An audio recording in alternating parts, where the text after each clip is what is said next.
Welcome to my channel. Meron akong gawin isang Ace na DVD player. Ito ay may model na DVD Dasky 38. Ang kanyang kalagayan dito ay hindi ito nagpa-power. Nakatanggal na ito dahil may tali na. Nung putulin ng tali ay tanggal na. At nung isaksak ko ay may pumutok sa loob. So gawin ko ito. Titingnan natin kung magawan pa ng paraan o mabuhay pa. At bago ang lahat, shoutout natin ang lahat-lahat ng mga sumusuporta sa atin, yung mga nag-subscribe, yung mga bagong subscribe, at yung mga nandiyan nanonood at mga lumaan lang sa ating channel, ay shoutout sa inyong lahat at God bless. Enjoy watching. At ito ay papakita natin kung paano natin gawin. Subukan natin kung meron pa tayong magawa dito or kaya pa nating buhayin. So hindi natin alam kung ano yung mga problema sa loob. Okay, so buksan ko muna ito. So natanggal ko na yung screw. Buksan ko na yung ating unit. At ito ay makikita natin dito yung ating unit kung ano yung laman sa loob. So tatanggalin ko muna ito. Unit pala na ito or ang model na ito ay meron siyang speaker at meron din siyang lalagyanan ng external speaker. Meron siyang on-off switch na ginagamit para sa external at internal speaker. Ang unit ay titingnan natin. Tanggalin muna natin ito. Kung magkaparehas, lagyan natin ng marka. Pero kung magkaiba, gaya nito, 4 yung wire at dito 3, pwede na tanggalin na kahit na hindi nalagyan ng tanda. At ito siya. So itong switch, titingnan natin kung ito ay gumagana. Okay.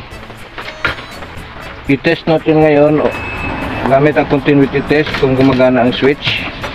Tingnan natin yung wire na ito. Hindi naman siya 0 pero gumagana pa rin. Kung makikita dito, meron siyang moisture. Okay, yung moisture ay tingnan natin. Ito po yung tinatawag ko na moisture, or itong makikita natin na parang iba yung kulay, parang mabasa siya. Ito po ay moisture. At titingnan natin kung meron siyang reading sa ating tester. Ayan o, hindi natin tinatamaan yung copper. At nakikita natin merong connection. Kasi dito wala o, ayan o. Dito wala. Okay, dito meron. So, ang gagawin natin ay linisin muna yung moisture. Ipapakita ko muna pala sa inyo na yung moisture ay nasa ilalim po ng ating main filter capacitor. Ito siya. Ito yung malaki. Yan yung main filter capacitor natin na meron yan na rating voltage na 400 volts na 22 microfarad. Yan po yung nagiging 300 or 315 volts pag na-plug in natin at na-power on. So yung spark ay nandito. Yung narinig ko na merong lumagatik ay baka dito or ito yung mga dahilan. So lilinisin ko muna yan. Nalinis ko na yung moisture. At lilinisin ko pa rin yan ng iba pang mga solusyon at ating lalagyan ng kiskisin ko yung sira na coating ng circuit dahil babalik yan pag hindi ko ito kiniskis. So kiskisin ko muna. Ito po ay nakiskis ko na at ayan o. So pagkatapos niya na, kung magawa ko na ito, kung ma-repair ko na mabak to normal na ito, ay lalagyan ko ito ng electrical insulating varnish para iwasan natin na bumalik muli yung moisture. So sa ngayon ito pa lang, nakiskis ko pa lang siya at akin na siya ang simula na i-troubleshoot. Tuloy natin yung ating video sa DVD player. Ang ating paglinis or pag-clearing, general check sa ating primary ay clear, wala tayong nakitang ibang sira maliban sa ating bridge diode na nag-leakage na siya. At dahil nag-leakage na siya ay wala akong bridge diode, so ito na lang yung aking ilalagay, yung 4 na individual gawin kong bridge design. At ayan na, ay nakakabit na, so update na lang mamaya. So nahinto tayo dahil may burial mass. At ito, napalitan ko na yung bridge diode. Ginawa ko yung individual na diode, ginawa kong bridge diode kasi wala tayong makuha ng ganito kaliit na bridge diode. At yung nilagay natin dyan ay 1000 volts na 1 ampere na rectifier diode. At yung ating next na gagawin, ito ay jumper ko yung switch kasi ang switch ay nandito.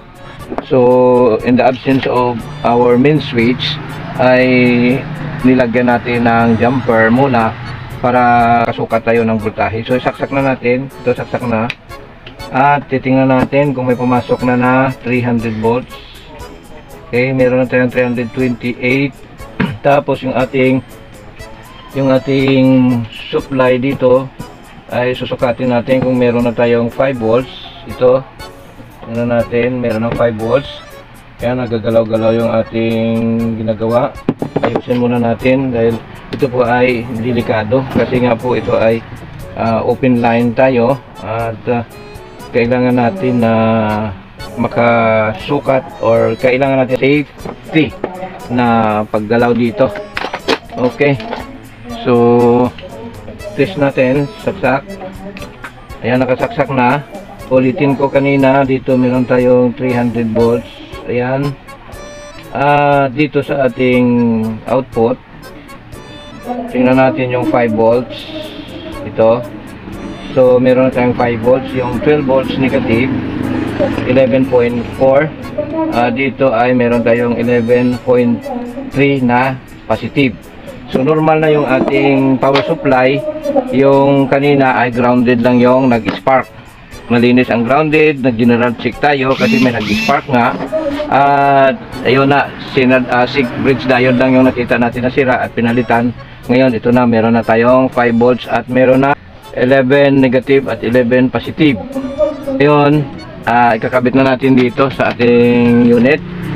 So, nailagay ko na, naibalik ko na lahat sa dati niyang kinalalagyan at yung mga connection ay nandiyan na. So, ito yung plug, saksak natin. Off muna natin ito. At ngayon, dito na tayo. Sana makita itong ating video. Ito, on natin yung switch. Tingnan natin. Ayan, meron na tayong display.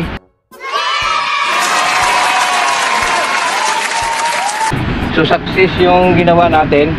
At nagkaroon na ng display at naging nodes lang siya. So, okay na po yung ating ginawa. Meron siyang power at yung kanyang problem na dead sheet, walang power, may pumutok, moisture yung dahilan at nasira yung ating bridge diode. At dahil wala akong maliit na bridge diode na kagaya nito, ang ginawa ko ay individual diode na ginawa ko ring bridge type. At ayan, naikabit ko na at nagkaroon na ng power yung ating unit.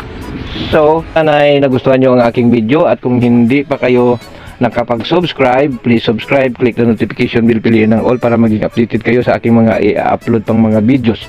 At pakishare na rin ng aking video kung nagustuhan nyo at nais nyo makatulong sa iba. Maraming salamat. God bless at more power. Bye-bye!